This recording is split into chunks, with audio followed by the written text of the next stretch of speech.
what's the point, right? It's almost over.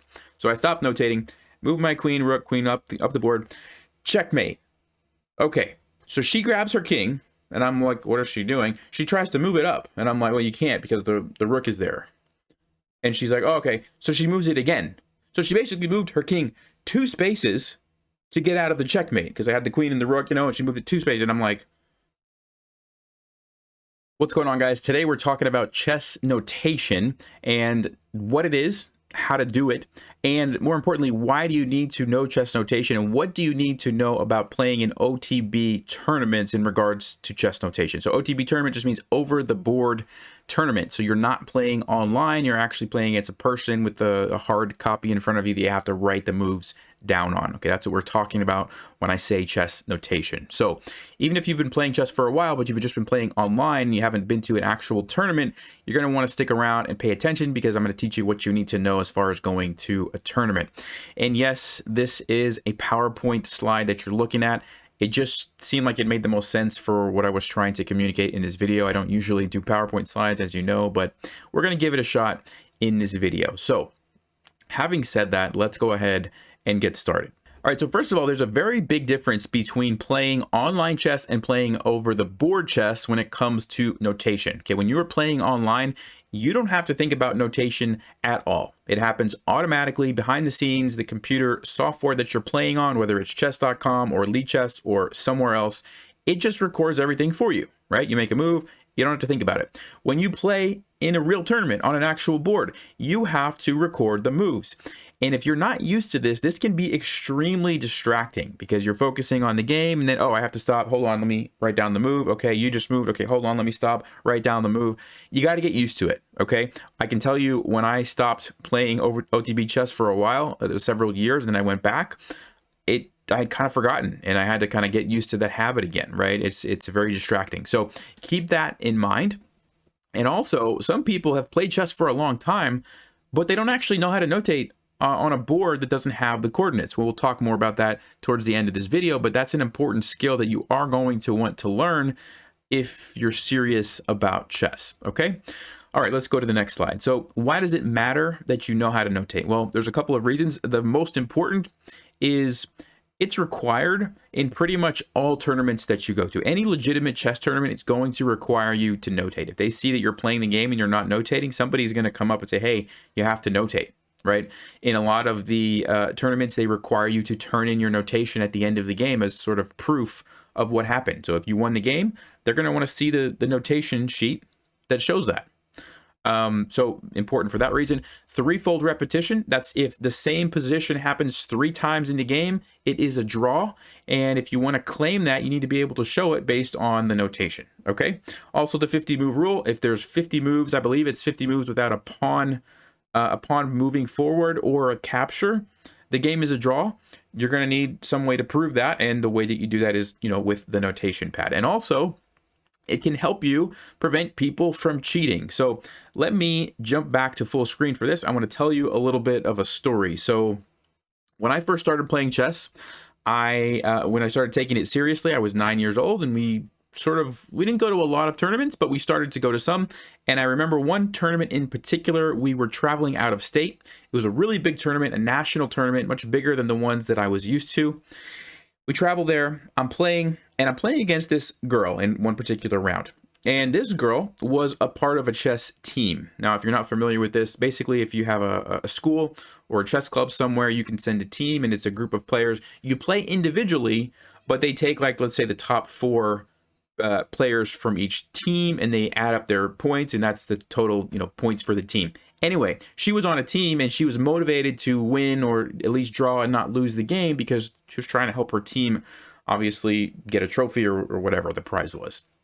At that time, I think it was just trophies. So we're playing the game and I'm completely winning. I have a queen, a rook, and a king against her king, I believe. And so it was basic ladder checkmate, move the queen and rook up the board, deliver the checkmate. All right, now, I actually stopped notating once I got the queen, rook, and king against the king. We had finished trading off the pieces, and I was like, okay, cool. Game's over. It's an easy checkmate. I know how to do this. I'm going to stop notating. What's the point, right? It's almost over. So I stopped notating, moved my queen, rook, queen up the board. Checkmate. Okay, so she grabs her king, And I'm like, what is she doing? She tries to move it up. And I'm like, well, you can't because the rook is there. And she's like, oh, okay. So she moves it again. So she basically moved her king 2 spaces to get out of the checkmate because I had the queen and the rook, and she moved it 2 spaces. And I'm like, okay, well, I'll just checkmate her again. What's the big deal? So did it again. Down the board. Okay, checkmate. And again, she does the thing about, I'm going to move here. And I'm like, you can't. It's check. Oh, then I'll move here. And I'm like, no, your king wasn't there. It was over here. No, it was here, and I'm moving it here. So she keeps doing this, like moving the king 2 spaces to get out of checkmate. So at this point, I'm like, okay, raise my hand, call over the tournament director. He comes over, and it was basically my word against her word. And I said, it was checkmate. This is where her king was. And she said, no, my king was here, and I'm moving here. And the tournament director obviously didn't know. He wasn't watching the game, right? He didn't know. So he said, well, why don't you guys just keep playing a little bit and see what happens going, forward. And I'm like, okay, well, I've already just checkmated her twice. I mean, what am I going to do? And then I got an idea. And I said, I know. I'll start notating again. So I pulled out my notation pad, which, it was sitting there the whole time. I just had stopped writing on it. I started writing down the notation, checkmated her for the 3rd time. And this time she didn't try to cheat and move the king 2 spaces. And so I ended up getting the win.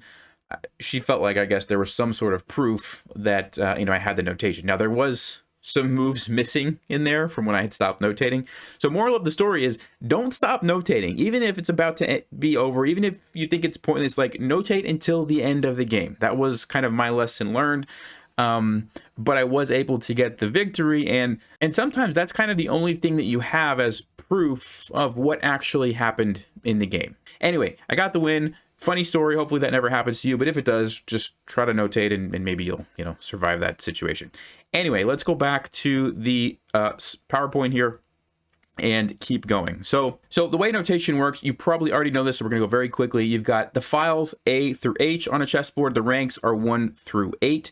Each square on a chessboard has a particular coordinate that is unique. So there's no squares that are going to be the same. They're all different, right? A1, A2, A3, B1, B2, B3. You get the idea, right? When you're setting up the board, if it has the A and B and the numbers on the board, you want to put white's pieces on 1 and 2, black's pieces go on 7 and 8. If you flip it, it'll be really confusing if you're trying to notate and looking at the letters and numbers because everything's going to be backwards. And if you go and try to look at it later, it's not going to make sense, right? So just keep that in mind.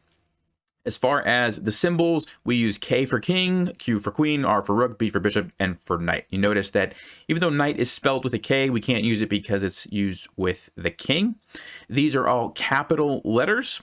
And then when you get to the pawns, it's lowercase, okay? And you just put the square that they move to. So you don't actually put a P for pawn like you do for the other pieces. You just simply put the square. All right, let's move on. Special symbols that we have: kingside castling, you put 2 circles with a dash in between. Queenside castling, 3 circles. If you're capturing a piece, you would put an X. Showing check is a plus. Checkmate is a pound symbol. And if you're promoting a pawn, you put equals and then whatever your piece you're getting. 99 times out of 100, that's going to be a queen, but it could be a rook, a bishop, or a knight. All right. Occasionally, you get situations where 2 pieces or 2 of the same type of pieces can move to the same square. So if you look at this position on the left here, both of black's knights can move to that E7 square. So if you just said knight to E7, well, it doesn't really tell you which knight moved there. So you have to specify that by putting another piece of information. Usually it's a file if you can. So like in this case, we'll put the file. So knight G, the knight that's on the G file, to E7. Or in some cases, and then like in the next example, if both pieces are on the same file, you can't say rook F to F2 because it doesn't tell you which rook it is. You have to say rook 1 to F2. Okay, so those are kind of 2 examples. All right, let's move on. So this is an example notation sheet that you're looking at from one of my tournaments back last year. And you'll notice how I have the moves written on there, but I also have a number written, not on every move, but on a lot of them, next to the move. And this is the time remaining on the clock for each player. Now, this is not required. You don't have to write this, but I find it's very useful when you're trying to learn about time management. So when you want to go back after your game and analyze, okay, what did I do well? What did I do wrong? What can I learn from? One of the things that you can analyze is, how did I use my time? So if you're playing a game, let's just say that has 1 hour in it, and you spend, 30 minutes on the first like 3 moves, and you spend another 20 minutes on the next like 5 moves, and then the rest of the game in like the last 10 minutes, and you had to just rush and blunder because you didn't have any time left. Well, hey, you can see that very easily on your on your notation sheet if you were recording the time, right? And so that can be useful at times to kind of see, am I managing my time well or am I not? And that kind of thing. All right. So I recommend that you do get in a habit of recording the time as well. All right. Memorize the coordinates. So I think I've told this story on the channel before, but I'll just go ahead and tell you again.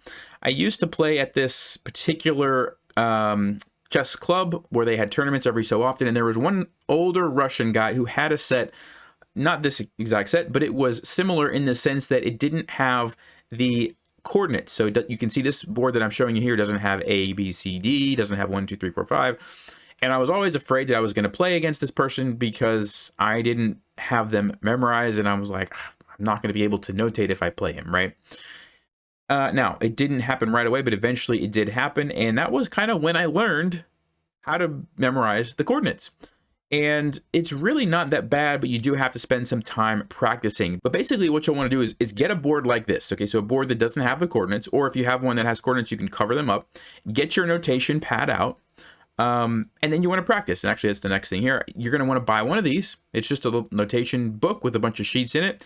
And play a game. You can even play online and just use the board to move the pieces and have your notation pad and practice recording the moves. And so if we go back to this position here, what you want to do is start out probably, if you're playing as black, it's like, okay, H, G, F, E, D, and if you need to start on the right with A and kind of work your way over to A, B, C, D, start that way, but make mental notes as you record the moves of, oh, this is the D file. The queens are always on the D file. Okay, that makes it. The kings are on the E file. Okay, the kings are always on the E file.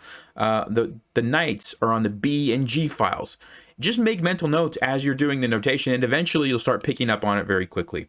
And even as you make the moves, bishop to G4 if you're playing as black, or if you're playing as white, it's bishop to G5 when you bring the bishop out on that side of the board, right? And so you'll kind of pick up on these little things, and it gets easy really quickly, but you do need to practice. So like I said, you're going to want to pick up one of these. I'll put a link to in the description. These things are like $3 for a notation pad with 50 games. It'll last you for a long time, or quite a few tournaments, but you can practice with this.